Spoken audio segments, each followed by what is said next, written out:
nothing frustrates me more than when people have the truth at their disposal and they choose, maybe not lie, maybe not even embellish, but allow their emotions to usurp facts, and all of a sudden want to use that as an excuse to label me as being something and doing something I'm neither not nor have I. Stephen A. Smith just crossed a line, and the backlash proves he wasn't acting alone. It started on his Sirius X M show, Straight Shooter, when Smith launched into a sharp critique of Texas Congresswoman Jasmine Crockett. He accused her of engaging in rhetoric for the streets and neglecting her constituents by spending too much time calling Trump out of his name. But the timing of his comments and the talking points he echoed are already raising red flags. Because just 3 days before Smith's rant, Crockett appeared on MSNBC and did what she's quickly become known for, speaking without filters. Her words, she called Trump a wannabe Hitler. When we see them trying to chill speech of jokesters, when we're seeing all of this, that is a playbook out of Hitler, and I won't deny it. Like, these are the facts. But one of the things that I've never done that the president has done consistently is called specifically for violence. He has said, oh, beat that one up. He has said those types of things. We know that Charlie Kirk was saying things about who should live and who should. That moment lit up progressive social media, but more importantly, it detonated in conservative spaces. Within hours, MAGA influencers were recycling one very specific attack, framing Crockett as unhinged, unproductive, and unworthy of leadership. Then came Trump himself, dropping into a CNBC interview and calling her low IQ, while bizarrely wondering if she was related to Davy Crockett. Less than 72 hours later, Smith was on air, repeating almost verbatim what Trump and his digital surrogates had just said.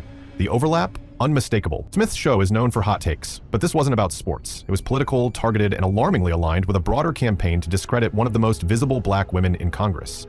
Which begs the question, was this coincidence or coordination? Because behind the scenes, we're hearing whispers that are harder and harder to ignore. According to two media insiders familiar with political booking trends, there's been an uptick in quiet outreach from right-wing platforms looking to elevate black voices who will publicly criticize progressive women, especially those clashing with Trump. The term one producer reportedly used, tone police with credibility.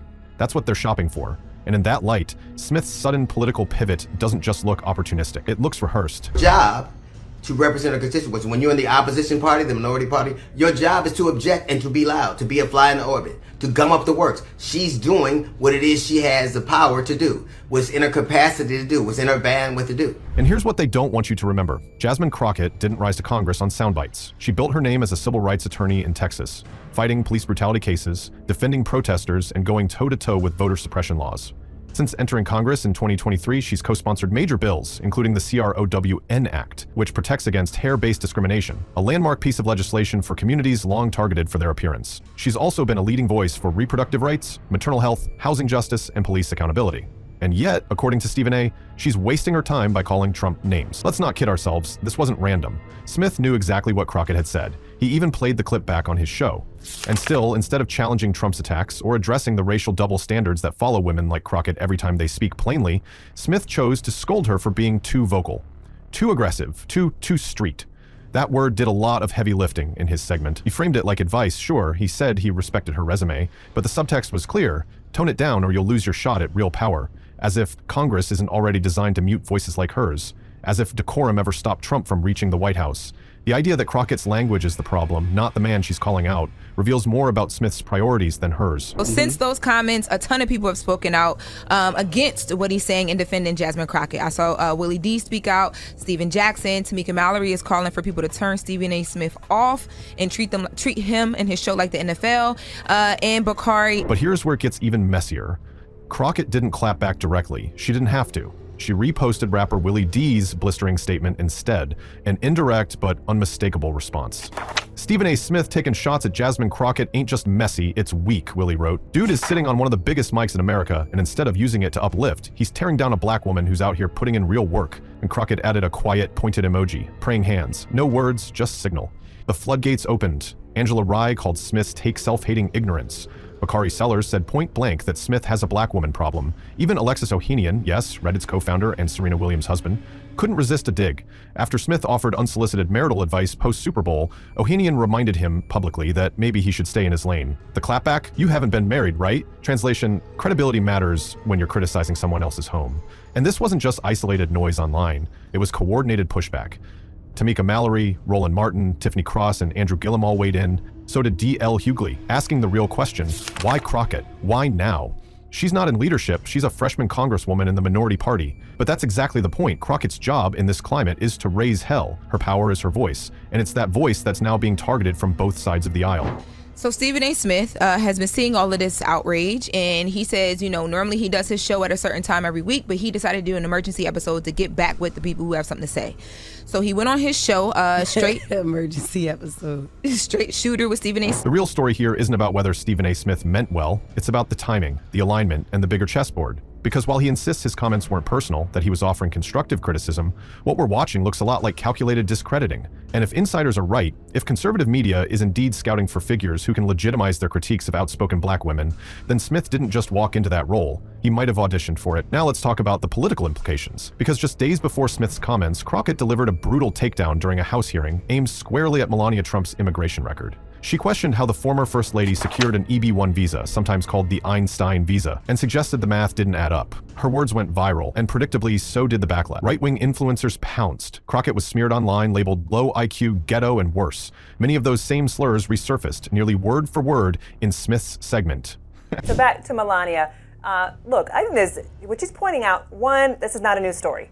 This is not a new story. Right. People have been bringing this up about Melania for a long time. Yeah. Washington Post has reported on this back several years ago, I believe it was. I think what she's trying to point out here, as the immigration policies right now are under fire and under scrutiny, is the inequity that someone who was, I think, dating Trump at that time, Melania Trump, or they were in a serious relationship, something of that nature, gets this seemingly pass. At a time when Crockett's political star is rising, the effort to undermine her is coming from multiple directions. And Smith's sudden entry into that fray, echoing the same criticisms already weaponized by Trump's base, doesn't just feel like bad judgment, it feels strategic. Smith has since tried to clean it up. He did a 41-minute follow-up segment insisting he meant no disrespect, that he still respects her resume, that his only gripe is her approach. He played the victim card too, accusing the internet of trying to cancel him for offering an opinion. But he left one thing out: accountability.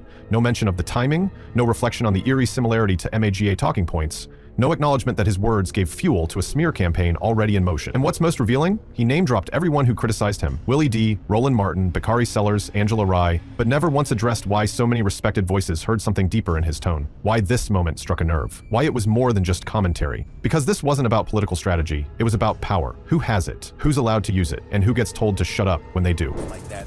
But I felt compelled to come on the air a little bit earlier this week after what I've had to endure this weekend. What I had to endure this weekend were an abundance of people talking a whole lot of stuff about me because they did not like what I had to say about Representative Jasmine Crockett. Behind all of this, a bigger question is starting to form, one we can't ignore. Smith's pivot into political punditry didn't just happen overnight. He's been cozying up to figures like Bill Maher, floating himself as a possible candidate, even suggesting he speaks for the frustration of the American people. But the frustration he's channeling seems awfully selective. He's not criticizing Mike Johnson for shutting down the House. He's not calling out Jim Jordan's 18-year legislative drought. He's not fact-checking Trump's rant about Davy Crockett. He's targeting the woman calling it out. And that brings us to the quiet part no one said out loud yet. Who benefits when Stephen A. Smith joins the chorus criticizing Jasmine Crockett? Who gains when her legitimacy is chipped away by someone with one of the biggest microphones in the country? And more to the point, who's paying him to talk like this? Because Smith's career has always been built on loud, often controversial takes. But lately, his commentary has veered sharply into partisan territory. He's been praising Trump's economy, downplaying court rulings, calling for balance whenever Democrats raise alarms. And while he denies any financial incentive, insiders close to his media negotiations say otherwise. Conservative networks are watching. So are political strategists. And one source, familiar with a recent pitch meeting involving a digital news startup aligned with Republican donors, claims Smith's name came up as a high-value convert. If that's true, and the timing here suggests it just might be, then what we're seeing isn't just a media figure freelancing his thoughts. It's a carefully timed alignment with forces far larger than sports commentary. It's branding, it's leverage, and it's possibly a play for power. Talks crazy. So you can't call out Jasmine Right. For allegedly talking crazy, his words, but not Trump. And I also believe that, Tamika Mallory and Bakari Sellers, they need to have a conversation with Stephen A. They should go on Stephen A's show and explain to him why playing nice with Trump doesn't work. Follow the money and the motive. Stephen A. Smith's Straight Shooter show isn't just a microphone, it's a money printer. According to advertising analysts tracking political crossover content, his Trump-related segments have spiked in value by nearly 40% since he began wading into DC discourse. More sponsors, more syndication, more eyes, and crucially, a new audience base. But this isn't just about ratings, it's about alignment, because as Smith's conservative takes get louder, his brand starts to look less like commentary and more like currency. Aren't you there to find a way to get stuff done as opposed to just being an impediment to what Trump wants? How much work goes into that? I'm just gonna go off about Trump, cuss him out every chance I get, say the most derogatory, incendiary things imaginable, and that's my day's work. That ain't work. Now layer that with what Representative Jasmine Crockett recently revealed in an interview with The Griot. According to her, Republicans, off the record in quiet corners, have admitted they actually like her. Not just tolerate her, like her. Her legal chops, her directness, her refusal to sanitize the truth.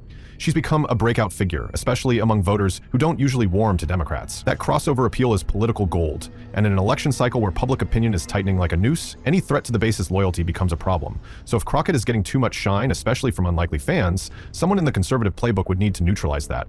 And someone with Smith's reach, he fits the need perfectly. He is provocative. He gets the people going, right? It's all content. Everybody just making content, so it makes for good conversation. Now, as far as what he said about Jasmine Crockett, and me and Stephen A. spoke about this behind the scenes this week, but I don't think any elected official is above critique, but you got to criticize their policy. And it seems like Stephen A. is criticizing her style. And if you are criticizing her style and telling her she needs to change her style to be able to get things done. The more we trace the pattern, the more the pieces click. Sources familiar with strategy sessions inside two right-leaning digital media groups say Stephen A. Smith is often described as their ideal black validator. Translation, a recognizable, trusted voice who can criticize progressive figures without triggering cries of racism. That language isn't accidental. It's the shield they need when they go after women like Crockett, who've built careers on confronting injustice.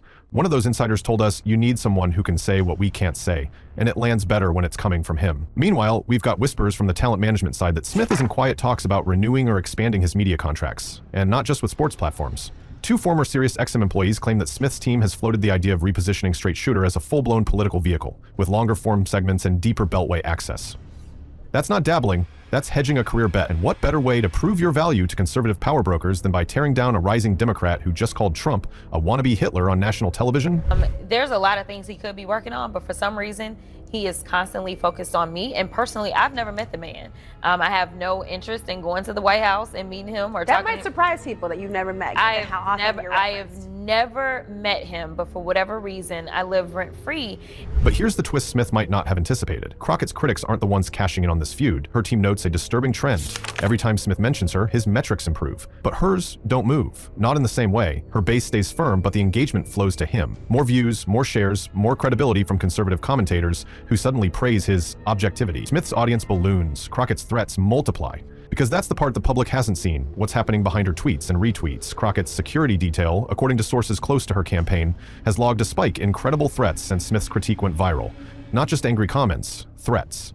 Some referencing Smith's words directly, others using the rhetoric for the streets label as a justification for harassment. And while Smith might see that as unintended fallout, the timing tells another story. Trump's own posts on Truth Social targeting Crockett have surged in the same window. One in particular saw engagement levels jump 200% after Smith's segment aired. The language mirrored his, the tone matched. Crockett became not just a political opponent, but a persona non grata across multiple right-wing ecosystems. And when those posts go viral, they don't stay theoretical, they inspire action. Digital hate turns into real-world danger. AOC, look, I think she's very nice, but she's very low IQ. And we really don't need low IQ. Between her and Crockett, we're going to give them both an IQ test to see who comes out best. Now, I took my test. I took a real test at Walter Reed Medical Center, and I aced it. I got every one of all those questions right. So let's review the trajectory. Crockett calls out Trump hard. Trump fires back with a racialized jab. Smith amplifies the same criticism under the guise of tough love. Conservative media picks it up. Donations spike, threats rise, and Smith, in the middle of it all, gets booked on more shows, cited on more blogs, and floated as a new voice in political commentary. If this is all coincidental, it's the most conveniently profitable coincidence of the year. And let's not forget the optics. When Smith defended himself, he didn't just stand by his opinion, he doubled down. He called the backlash immature. He accused critics of weaponizing words like misogyny. He insisted he was being unfairly painted. But what he didn't do? acknowledged that his words, framed a certain way, could escalate beyond the microphone, that when he speaks, millions listen, and some don't interpret nuance. They hear permission. Jasmine Crockett or somebody like that. Ladies I respect, intelligent women, no doubt. But how a Jasmine Crockett chooses to express herself, I'm like, is that gonna help your district in Texas? Behind closed doors, the temperature is rising. Multiple black political strategists have now questioned whether Smith's recent segments are part of a larger grooming effort to reposition him as a pundit, a candidate, or even a cultural bridge to black conservatives disillusioned with both parties. One Capitol Hill staffer described the Crockett feud as a test balloon to see how far Smith could push the line without losing his audience. If that's true, it worked. He gained. She absorbed the heat. And no matter how much he insists it's just commentary, the scoreboard doesn't lie. And this pattern, it's not new. We've seen this before. A high-profile black woman speaks up. The backlash is swift, but it doesn't always come from where you'd expect. Sometimes it comes from within. From those who've already been courted, co-opted, or convinced, there's more upside in calling for unity than in calling out injustice. Smith's trajectory looks familiar to those who've watched other media figures make that same pivot. Start by questioning tone, then frame critique as helpful, then shift to platforming the other side's narrative in the name of balance, and finally, ride the wave to relevance as the center breaks beneath you. And while all this plays out, Crockett keeps doing the work, attending briefings, writing bills, speaking up in committee hearings while the noise swirls around her. But the cost is getting higher. The political attacks? Expected. The coordinated smear jobs? Familiar. But when those attacks start generating threats that follow her offline, when she has to divert campaign funds to private security just to keep moving through airports or walk into events, that's not commentary anymore. That's a pattern with consequences. So if Smith is willing to torch Jasmine Crockett's reputation for clout and cash, the real question is simple. Who's next on the hit list, and how much are they paying? Let us know what you think. Was this just an opinion, or are we watching the blueprint for a full-blown political rebrand? Drop your thoughts below, and don't forget to stay safe, stay smart, and stay watching. We'll see you in the next one.